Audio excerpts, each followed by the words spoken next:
Hi everyone, आज मैं आपके लिए लेकर के आई हूँ घी बनाने का एकदम नया तरीका जिसमें आपको ना दूध, ना मलाई, ना दही और ना ही कोई झंझट करने की जरूरत है। और खास बात पता है क्या है? इस तरह अगर आप घी बनाते हैं तो घी आपको काफी सस्ता पड़ेगा और एकदम शुद्ध घी बनता है। हो सकता है कि आप लोगों में से कई लोगों को ये पता हो, बट बहुत से लोगों को पता नहीं होगा, तो उनके लिए काफी हेल्पफुल रहेगा ये आइडिया। फ्रेंड्स, मैंने यहाँ पर ली है 1 किलो क्रीम। मैंने इसको डेयरी से मंगाया है। तो ये किस तरह से सभी चीज़ों से सस्ती पड़ती है मैं आपको पूरा कैलकुलेट करके बाद में बताऊंगी। ये वीडियो बहुत ज़्यादा ज़रूरी है आपके लिए, पूरा देखिएगा। तो ये जो क्रीम है ये आपको डेयरी पर आसानी से मिल जाती है, जहाँ पर दूध, दही, पनीर वगैरह मिलते हैं। तो आपको बिल्कुल फ्रेश क्रीम ही लेनी है। वो लोग रखी रखाई क्रीम दे देते हैं, आपको वो नहीं लेनी है। बिल्कुल फ्रेश क्रीम लेनी है।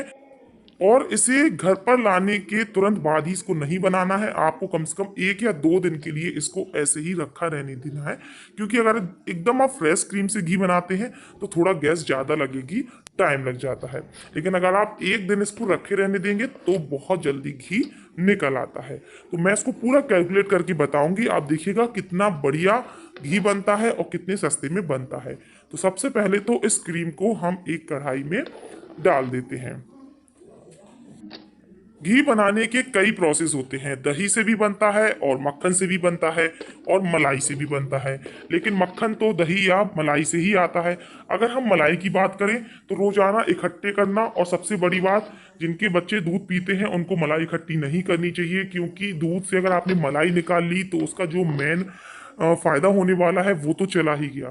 तो वो लोग सही है जिनके यहाँ बच्चे नहीं हैं, जिनको सिर्फ चाय वगैरह के लिए दूध लेना होता है, तो वो आसानी से मलाई निकाल सकते हैं। लेकिन बच्चों के लिए मैं सजेस्ट करूंगी आप मलाई ना निकालें, ना ही इतना झंझट करें।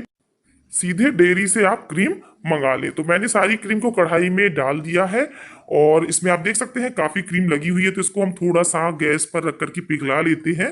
तो इस क्रीम को भी हम कढ़ाई में डाल देंगे। मैं आपको एक बात और जानकारी के लिए बता देती हूँ। जो हमारे घर दूध वाले आते हैं दूध देने के लिए, वो कभी कभी ये चालाकी करते हैं कि सबसे पहले डेयरी पर जा करके दूध की सारी क्रीम निकाल लेते हैं। फिर दूध एकदम पतला हो जाता है बिना क्रीम का, जिसको सरप्रेटा का दूध भी बोला जाता है, और वो आपको दे देते हैं। तो आप उसको पहचान नहीं कर पाएंगे कि इन्होंने क्रीम निकाली है। तो ये वो फायदा उठाते हैं, ये चालाकी करते हैं। मोस्टली दूध वाले ऐसा करते हैं, बेवकूफ़ बनाते हैं हम लोगों को। पहले ही वो क्रीम निकलवा लेते हैं डायरेक्टली कच्चे दूध से ही। तो चलिए, ये तो थी एक इन्फॉर्मेशन वाली बात। अब हम क्रीम को क्या करेंगे, गैस को कर देंगे फुल, और क्रीम को हम थोड़ा सा मिक्स कर देते हैं ताकि ये जल्दी से मेल्ट हो जाए। और अभी हम गैस को बिल्कुल फुल रखेंगे और क्रीम को मेल्ट होने देंगे। तो चलिए अब बात कर लेते हैं कि क्रीम कैसे सस्ती पड़ी। तो ये क्रीम मैंने 1 किलो 300 रुपए की मंगाई हुई है। ऐसा नहीं है मैं पहली बार इससे घी बना रही हूँ, मैं कई बार इससे घी बना चुकी हूँ। 300 रुपए की 1 किलो क्रीम मंगाई है, जिसमें से घी निकलेगा लगभग 700 ग्राम। आसानी से 700 ग्राम घी निकल जाता है। और अगर आप 1.5 किलो क्रीम मंगाते हैं, यानी कि 450 रुपए की क्रीम मंगाते हैं, तो उसमें घी आपका 1 किलो निकल जाएगा। तो 450 रुपए की हुई क्रीम, 50 रुपए की मान लीजिए आप गैस। वैसे 50 रुपए की गैस नहीं लगनी है, फिर भी आप मान लीजिए, क्योंकि इसमें 15 मिनट लग जाएंगे बनते बनते। तो टोटल हुए 500 रुपए। 500 रुपए में आपको पूरा 1 किलो देसी घी मिलेगा। और साथ में ही इससे बहुत ही कमाल की एक मिठाई बनने वाली है। लगभग 250 से लेकर 500 ग्राम तक, यानी कि आधा किलो तक मिठाई बनेगी, जो कि बहुत ही कमाल की बनेगी। तो आपको कितना ज़्यादा फायदा हुआ। अगर आप बाहर घी लेते हैं तो आपको 600 रुपए से लेकर 700 रुपए तक आसानी से मिल जाएगा। मिलने को तो आपको डेयरी पर 500 रुपए किलो भी मिल जाएगा, लेकिन उसमें कितनी ज़्यादा मिलावट रहती है। और आप कहीं से भी लेते हैं, उसमें कोई गारंटी नहीं होती है कि घी शुद्ध ही होगा, क्योंकि आजकल बहुत मिलावट चलती है। डालडा मिला देते हैं, रिफाइंड ऑयल मिला देते हैं। आप पहचान नहीं कर पाएंगे, क्योंकि उसमें खुशबू के लिए सेंट मिलाए जाते हैं और कलर का भी यूज़ किया जाता है। तो बहुत ज़्यादा चालाकियाँ होती हैं। इसलिए घर पर एकदम शुद्ध घी बनाइए। अगर आप मलाई स्टोर नहीं कर पाते हैं तो ये मेथड अपनाइए। एक बार मेरे कहने पर आप इसको ट्राई करिए, आपको बहुत ज़्यादा अच्छा लगेगा और आपको खुद समझ में आ जाएगा कि ये मेथड कितना ज़्यादा इजी भी है और बहुत ही सस्ता पड़ जाता है। तो देखिए आप जो क्रीम है ये अच्छे से इसमें उबाल आ गई है, बहुत अच्छे से ये मेल्ट हो चुका है। अब आप गैस को थोड़ी देर के लिए मीडियम कर दीजिए, क्योंकि फुल करेंगे तो ये बाहर निकल सकती है। या तो आप वहीं खड़े रहकर इसको चलाते रहें तो आप फुल भी कर सकते हैं। थोड़ी देर बाद इसकी क्वांटिटी कम होने लगेगी, आप देख सकते हैं कि इसकी क्वांटिटी कुछ कम होने लगी है। लगभग इसमें 15 मिनट लग जाएंगे आपको घी बनाते बनाते। तो ये धीरे धीरे कम होती जा रही है, हम इसको बीच बीच में चलाते जाएंगे और थोड़ी ही देर में ये घी दिखना शुरू हो जाएगा। तो आखिरी में मैं वीडियो के बहुत बढ़िया मिठाई बनाकर दिखाने वाली हूँ। हाँ, यहाँ पर मैं एक बात बता दूं, इस फ्रेश क्रीम लीजिए और 1-2 दिन से ज़्यादा ना रखिए तो उससे बहुत बढ़िया मिठाई बनती है, टेस्ट बहुत अच्छा आता है। अगर आप बहुत ज़्यादा दिन रखी पुरानी क्रीम ले लेंगे, डेयरी वाले बहुत पुरानी दे देंगे 15-20 दिन पुरानी, तो उसका जो मिठाई है वो अच्छी नहीं बनेगी, घी तो निकल आएगा लेकिन मिठाई वेस्ट हो जाएगी। तो आप देख सकते हैं कि इसमें काफ़ी अच्छे से जो क्रीम है उबलने लगी है, पकने लगी है और इसमें हल्का हल्का सा लगने लगा है जैसे घी दिख रहा हो, पूरी तरह से नहीं लेकिन हल्का हल्का लग रहा है। जब आपको ऐसा लगने लगे कि घी दिखना शुरू हो गया है, तब आप इसमें एक चीज़ डाल दीजिए जिससे आपका घी सालों साल तक सुरक्षित रहेगा। मैंने यहाँ पर लिए हैं पान के पत्ते। तो लगभग आप 1 किलो घी में आधा से एक पान का पत्ता आराम से डाल सकते हैं। तो मेरे पास पूरा साबुत पत्ता नहीं है, मेरे टुकड़े हैं, तो मैं 3 टुकड़े इस तरह से डाल देती हूँ, लगभग आधा पान का पत्ता। पान के पत्ते के फायदा देखिए, अगर आपको घी आपको स्टोर करना है, साल भर के लिए आप ज़्यादा क्वांटिटी में बनाते हैं, तो आप पान के पत्ते को डाल दीजिए। तो इससे घी की खुशबू बहुत अच्छी आती है और घी खराब नहीं होता है पूरी साल भर तक। अगर पहले से पुराना घी आपका रखा हुआ है, उसमें बदबू आने लगी है, आपको टेस्ट अच्छा नहीं लग रहा है, तो आप उसको फिर से गर्म कीजिए और उसमें पान के पत्ते को डाल करके अच्छे से घी को कड़का लीजिए। घी फिर से बिल्कुल खुशबूदार और नए जैसा बन जाएगा और उसका टेस्ट भी अच्छा हो जाएगा। तो मैंने इसको लगभग थोड़ा और पकाया तो घी काफी ज्यादा क्वांटिटी में दिखने लगा है। अब आप चाहे तो इसमें एक चीज और मिला सकते हैं, चुटकी भर हल्दी।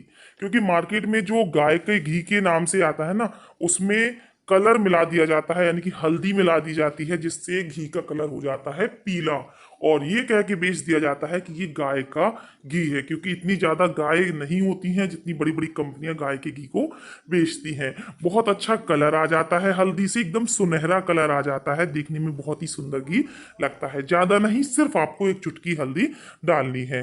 तो ये आपके ऊपर डिपेंड करता है आपको डालना है या नहीं। मैं सिर्फ आपको सजेशन दे रही हूं कि आप डाल सकते हैं, क्योंकि अभी आप देखेंगे कि घी का कलर कितना बढ़िया आया है। वैसे भी हल्दी कभी नुकसान नहीं करती है, सर्दियों में तो विशेषता हल्दी आप डाल सकते हैं थोड़ी सी।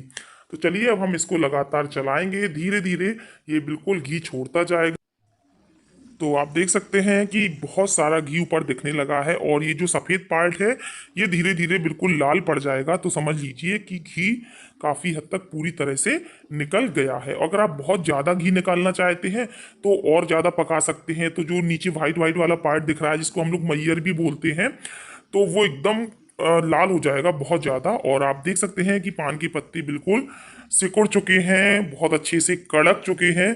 तो घी देखिए इसने झाग देना शुरू कर दिया है और नीचे का जो मैयर है वो रेड कलर का होने लगा है। बस यहीं पर मैं गैस को बंद कर देती हूँ और घी को हम थोड़ी देर के लिए ठंडा होने देते हैं। तो आप देख सकते हैं। तो चलिए हम घी को ठंडा होने देंगे, इसके बाद हम इसको अलग निकालेंगे। तो घी बिल्कुल ठंडा हो चुका है, तो चलिए इसको हम निकाल लेते हैं। तो मैं इसे कांच के लोटे में निकाल रही हूँ क्योंकि इसमें पूरा 1 लीटर घी बन जाता है। मैं इसमें कई बार घी निकाल चुकी हूँ और मुझे बिल्कुल फिक्स इसका अंदाजा है। तो चलिए हम घी को निकाल लेते हैं। तो आप सबसे पहले घी का कलर देखिए कि कितना बढ़िया प्यारा कलर आया है, एकदम सुनहरे रंग का घी निकला है। और हमने इसमें जो पान मिलाया था उसकी बहुत बढ़िया भीनी भीनी खुशबू आ रही है। पान से बिल्कुल आपका घी खराब नहीं होगा, साल भर के लिए सुरक्षित हो जाएगा। और एक चीज और मैं बताना भूल गई, घी को आप अच्छे से पका लें। अगर घी कच्चा रह जाएगा, यानी कि जो आप मैयर देख रहे हैं रेड कलर का है, ये अच्छे से पका हुआ है। अगर घी कच्चा रह जाएगा तो भी घी से स्मेल आने लगती है और घी खराब होने के चांस रहते हैं। इसलिए पान जरूर मिला दें और घी को अच्छे से पका लें। चलिए इसको हम दबाते हुए निकाल लेते हैं। तो मैं इसको बहुत अच्छे से, ज़्यादा घी नहीं निकाल रही हूँ क्योंकि अभी मुझे इससे मिठाई बनानी है। तो इस तरह से हम सारा घी निचोड़ कर निकाल लेंगे। तो लीजिए फ्रेंड्स, मैंने पूरा घी निकाल लिया है। आप इसका कलर देखिए, इसकी खुशबू देखिए, तो पूरा 1 किलो घी इसमें बनता है। थोड़ा सा ये खाली है, जैसा मैंने बताया था कि 700 ग्राम आराम से इसमें घी बन जाता है, क्योंकि मैं कई बार इसको बना चुकी हूँ घी को। तो शुरुआत में हम लोगों ने क्वांटिटी नापी थी कि हम लोग इसमें फ़ायदा है या नहीं, इसलिए मुझे पता है। और ये सलाह भी मुझे शुरुआत में डेयरी वाले भाई साहब ने ही दी थी। तो मैंने इसको करके देखा था, तो मुझे बहुत अच्छा लगा। अंतर समझ में आया कि रेट में भी और शुद्धता में भी। तो लीजिए, घी निकल करके बिल्कुल तैयार है और ये है मैयर। तो अभी मैं चाहती थी उसको और अच्छे से मैयर को पका लेती, तो इससे अभी मैं आधा कप घी लगभग और निकाल लेती। लेकिन फिलहाल इतनी कंजूसी हम नहीं करेंगे, क्योंकि इससे हम बहुत ही गजब की मिठाई बनाने वाले हैं। इसलिए ये घर के लिए ही है, तो हम इसका घी ज़्यादा नहीं निकालने वाले हैं, थोड़ा बहुत इसमें घी रहने देते हैं। तो हमने इसके पान के पत्तों को अलग कर लिया है और अब इस मैयर से हम बनाएंगे बहुत ही टेस्टी मिठाई। तो सबसे पहले हम इसको रख लेते हैं गैस में। तो हमने गैस को खोल दिया है और इसको हमने हल्का सा गर्म होने दिया है। जैसे ही ये हल्का सा गर्म हो जाए, तब हम इसमें डालेंगे लगभग 1 कप दूध। तो अब हम इसमें डालेंगे 1 कप दूध और अब हम इसको अच्छे से मिक्स कर लेते हैं दूध को। और थोड़ा सा दूध मैंने बचा लिया था, मैं वो भी डाल देती हूँ। पूरा मैंने 1 कप दूध इसमें ऐड कर दिया है। तो इसको हम अच्छे से मिक्स करेंगे। तो आपको देखने में लग रहा होगा कि दूध जैसे फट गया हो, लेकिन कोई दिक्कत नहीं है। हम इसको जब बनाएंगे तो बिल्कुल भी कुछ भी पता नहीं चलने वाला है। तो चलिए, इसको हम अच्छे से मिक्स करते जाते हैं और इसको हम थोड़ा सा थिक होने देते हैं। तो लगभग आधा मिनट ही लगेगा, हम इसको फुल फ्लेम पर बना रहे हैं। तो चलिए, हम इसको मिक्स कर लेते हैं। तो लीजिए, ये अच्छे से पकना शुरू हो गया है, थोड़ा सा थिक हो गया है। तो मैं सजेस्ट करूंगी कि आप नॉन स्टिक की कढ़ाई में घी बनाइए, बिल्कुल नहीं चिपकता है और बहुत परफेक्ट घी बनता है, बर्बाद नहीं जाता है और बहुत अच्छी मिठाई बन जाती है। तो ये कुकवेयर है, मैं प्रेस्टीज का यूज़ कर रही हूँ। मैं इसका लिंक डिस्क्रिप्शन बॉक्स में दे दूंगी। काफ़ी सस्ता है, बहुत अच्छा है, मुझे काफ़ी दिन हो गए इसको यूज़ करते करते। तो लीजिए, हमने इसको अच्छे से और मिला लिया है और ये थोड़ा सा और अच्छे से पक गया है। ये काफी थिक हो चुका है। तो अब हम इसमें डालेंगे चीनी। तो चीनी आप अपने टेस्ट के हिसाब से डाल सकते हैं। तो यहाँ पर मैंने चीनी डाल दी है और अब हम इसको अच्छे से मिक्स करेंगे। तो चीनी जो है चाशनी में कन्वर्ट हो जाएगी, तो ये फिर से थोड़ा सा पतला हो जाएगा। ये देखिए, ये फिर से एकदम पतला सा हो गया है। तो अभी हम इसको चलाते जाएंगे जब तक कि ये थिक ना हो जाए, तब तक आपको इसको चलाते जाना है। तो आप देख सकते हैं जैसे जैसे थिक होता जा रहा है, इसका कलर भी चेंज होता जा रहा है, एकदम सुनहरा कलर हो गया है। तो अब हम इसमें डाल देंगे, यहाँ पर मैं लगभग 1 कप डाल रही हूँ डेसिकेटेड कोकोनट, यानी कि नारियल का बुरादा। और कुछ मैंने यहाँ पर ड्राई फ्रूट्स डाले हैं, ये बिल्कुल ऑप्शनल है। काजू, बादाम, पिस्ता, 3 चीज़ों को मैंने बारीक काट करके डाल दिया है। और यहाँ पर नारियल का बुरादा आप डाल दें, बहुत बढ़िया फ्लेवर आता है। और इसको हम अच्छे से मिक्स कर लेंगे और अब हम इसको लगातार तब तक चलाएंगे जब तक कि एकदम गाढ़ा नहीं हो जाता। तो चलिए, इसको हम चलाते हैं। तो मीडियम फ्लेम पर आप इसको चलाएं, बाद में आपको फुल फ्लेम नहीं रखनी है, शुरुआत में ही रखनी थी। फिर आपको मीडियम टू लो फ्लेम पर इसको पकाना है, ताकि चीनी जो है एकदम गाढ़ी होती जाए। तो ये आप देख सकते हैं, ये काफ़ी थिक हो गया है। तो यहाँ पर आपके पास 3 ऑप्शन है। आप चाहे तो इसको ऐसे ही हलवा के रूप में सर्व कर सकते हैं, गर्मा गर्म, जैसे मूंग दाल हलवा होता है या आटा का हलवा होता है, उसी तरह से आप हलवे के रूप में कर सकते हैं। या आप चाहे तो इसकी बर्फी जमा सकते हैं। सीधे आप एक थाली में फैला दीजिए, जब ये जम जाए तब आप इसके पीस कट कर लीजिए।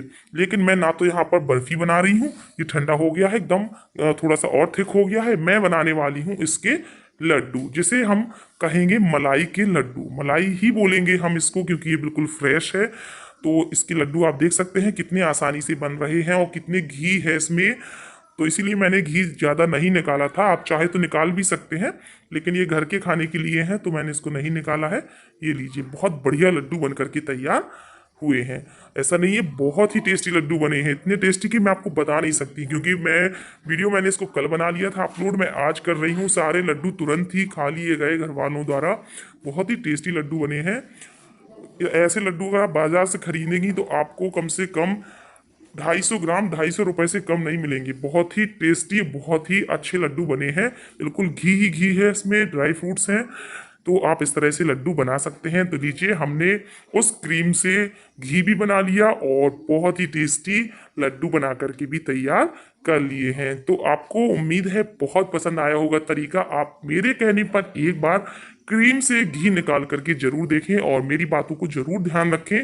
क्रीम आप बिल्कुल फ्रेश लीजिए, डेयरी वालों से कहें कि आप बिल्कुल फ्रेश क्रीम दें या मेरे सामने ही निकालें, तो उसके लड्डू बहुत अच्छे बनते हैं। और ज़्यादा दिन तक ना रखें, 1 दिन तक या 2 दिन तक रख सकते हैं। तो लीजिए, हमने लड्डू और घी दोनों बना करके तैयार कर लिए हैं। वीडियो पसंद आया हो तो वीडियो को करिएगा लाइक, शेयर और हमारी चैनल को करिएगा सब्सक्राइब। Thank you. चैनल को सब्सक्राइब करें और साथ में बेल आइकन दबाना ना भूलें। नए नए वीडियो सबसे पहले